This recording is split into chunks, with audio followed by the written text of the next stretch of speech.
Masturbation, பான் இல்ல junk food இல்லைனா வந்து எல்லா சீப் டோபமைன் ஆக்டிவிட்டீஸும் பண்ணதுக்கு அப்புறமேட்டு ஒரு கில்ட் ஃபார்ம் ஆகும்.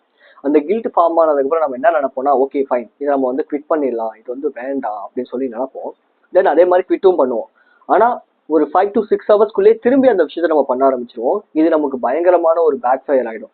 ஸோ இப்போ இந்த விஷயத்த வந்து ஓவர் கம் பண்ணோம் அப்படின்னா, அதுக்கு முன்னாடி யாரெல்லாம் இந்த மாதிரி விஷயத்துல அடிக்டடா இல்ல அடிக்டா இருக்காங்க, எங்களால வெளியே வர முடியலன்னு நினைக்கிறீங்களோ அவங்களுக்கு ஷேர் பண்ணுங்க. முடிஞ்ச அந்த ரீலை சேவ் பண்ணி வச்சுக்கோங்க. ஃபியூச்சர்ல கண்டிப்பா உங்களுக்கு ரொம்ப ரொம்ப யூஸ்ஃபுல்லா இருக்கும்.